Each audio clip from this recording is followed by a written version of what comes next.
قل إن كنتم تحبون الله فاتبعوني يحببكم الله ويغفر لكم ذنوبكم والله غفور رحيم জোরে বলুন আল্লাহু আকবার।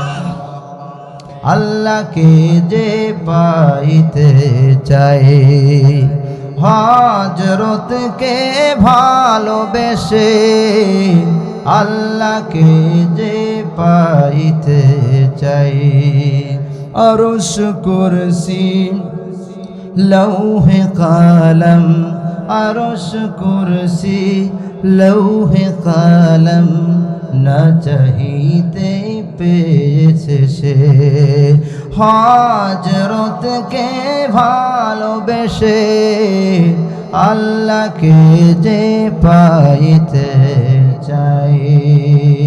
জোরে বলুন মারহাবা। আল্লাহ রাব্বুল আলামিনকে পেতে হলে বিশ্ব নবীর মানার, ইত্তেবা করার, অনুসরণ করার বিকল্প কোনো পথ আছে না? মহেশপুর পাশির কাছে আছে মনে হয়, পৃথিবীর কারো কাছে আছে? নাই। তাহলে সেই রসুলকে মানতে হবে নেতা হিসেবে। তার জীবনে যা কিছু হয়েছে, তিনি যা মানতে বলেছেন আমাদেরকে মানতে হবে, যা নিষেধ করেছেন তা থেকে দূরে থাকতে হবে। আমার নবীর মুখের ভাষা সুন্দর ছিল, তিনি মানুষের সাথে সুন্দর ব্যবহার করতেন।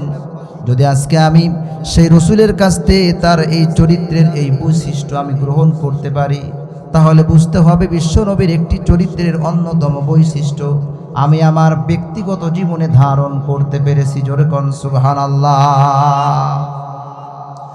আজ সমাজের অনেক মানুষের মুখের ভাষা ভালো নয়, মানুষের সঙ্গে কথায় কথায় ঝগড়া করে, মানুষকে গালিগালাজ করে, আছে না নাই?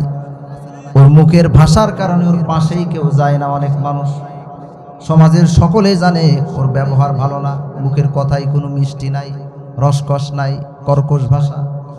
যদিও এটা মহেশপুর ঝিনাইদহ নাই, এটা নীলফামারীতে আছে। এদিকে নাই মনে হয়, তাই না? এদিকেও আছে। অথচ আল্লাহ রাব্বুল আলামিনের হাবিবের চরিত্রের বৈশিষ্ট্য দেখুন। তিনি এত সুন্দর করে মধুর ভাষায় মানুষের সামনে তিনি কথা বলতেন। এত সুন্দর করে কথা বলার কারণে অসংখ্য অমুসলিম তারা বিশ্ব নবীর কাছে এসে তার মুখের ভাষায় মিষ্টি ভাষা শুনে তারা সঙ্গে সঙ্গে মুসলমান হয়ে যেতেন। জোরে কোন সুবহানাল্লাহ। তুফাইল ইবনে আমর একজন কঠোর অমুসলিম। ইসলাম কবুল করার আগে মক্কার কুরাইশ সর্দাররা বলল, তুফাইল ইবনে আমর, চতুর্দিকে গুঞ্জন উঠছে মুহাম্মদ নামের ওই জাদুকরের কাছে যারাই যায় তারাই ওর কথার প্রেমে পড়ে যায়, ওর দলে চলে যায়। তুফাইল ইবনে আমর, তুমি একজন জ্ঞানী মানুষ, তুমি একজন শিক্ষিত মানুষ, একজন কবি, একজন সাহিত্যিক, একজন দার্শনিক, তুমি খবরদার যেন মুহাম্মদের কাছে না যাওয়া হয়। এখন আবু জাহাল, আবুল আহাব, উতবা, সাইবা তারা সঙ্গে সঙ্গে তুফাইল ইবনে মানুষ, আমার ভালো মন্দ বোঝার সেই পার্থক্য করার সেই শক্তি আমার আছে। মুহাম্মদ যে কেমন খারাপ মানুষ, কেমন জাদুকর, আমি একটু দেখতে চাই। সুবহানাল্লাহ কোন। তুফাইল ইবনে আমর তিনি দৌড় শুরু করলেন বিশ্ব নবীকে খোঁজার জন্য। খুঁজতে খুঁজতে যায়া কাবা শরীফের কাছে যেয়ে পেলেন বিশ্বনবী জনাবে মুহাম্মদুর রাসূলুল্লাহ সাল্লাল্লাহু আলাইহি ওয়াসাল্লাম তিনি কাবা চত্বরে নামাজ আদায় করছেন। পিছন দিক দিয়া যায় তুফাইল ইবনে আমর দাঁড়িয়ে গেলেন আর মনোযোগ সহকারে বিশ্বনবীর নামাজের কোরআন তেলাওয়াত তিনি শুনছিলেন।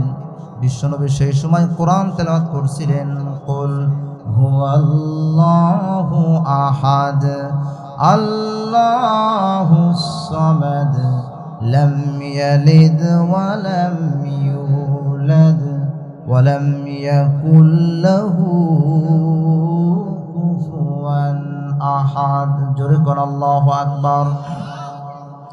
নামাজ শেষ হয়ে গেল। আমার রাসূল সাল্লাল্লাহু আলাইহি ওয়াসাল্লামের সামনে এসে তুফাইল ইবনে আমর হাঁটু গেড়ে বসে গেলেন আর বললেন, হুজুর আমার জীবনে এমন তেলাওয়াত কোনো মানুষের মুখে শুনি নাই যেটা আপনার জবান থেকে নামাজের মধ্যে শুনেছি। জোরে কোন সুবহানাল্লাহ। তুফাইল ইবনে আমর বলল, হুজুর আমাকে আপনি ইসলাম সম্পর্কে একটু জানান, একটু জ্ঞান দেন, একটু আমাকে বুঝান, একটু আমাকে শোনান, আমি ইসলাম সম্পর্কে জানতে চাই। আমার নবী, বিশ্ব নবী জনাবে মুহাম্মদুর রাসূলুল্লাহ সাল্লাল্লাহু আলাইহি ওয়াসাল্লাম এত সুন্দর মিষ্টি ভাষায়, আস্তে আস্তে নরম ভাষায়, কোমল হৃদয় নিয়ে তুফাইল ইবনে আমরকে ইসলাম সম্পর্কে জ্ঞান দিলেন, দ্বীনের দাওয়াত দিলেন। তুফাইল ইবনে আমর সঙ্গে সঙ্গে তার হৃদয়টা গলে গেল এবং বিশ্বনবী জনাবে মুহাম্মদুর রাসূলুল্লাহ সাল্লাল্লাহু আলাইহি ওয়াসাল্লামের হাতে হাত দিয়ে বলল, হুজুর আমি আর খামুখাওয়া মুসলিম থাকতে চাই না। আবু জাহাল, আবু লাহাব, উতবা, সাইবা, কুরাইশদের বড় বড় নেতাদের কথা আমি আর শুনতে চাই না।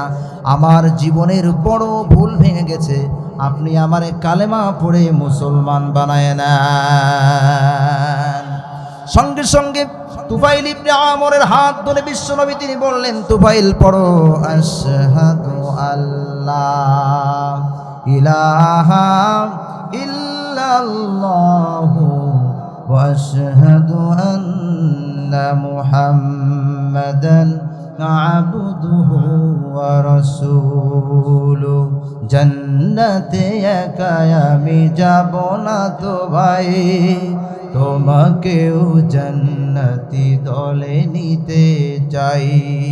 সকলেই জান্নাতে একা আমি যাব না তো ভাই, তোমাকেও জান্নাতি দলে নিতে চাই। চিৎকার দিয়ে বলুন মারহাবা।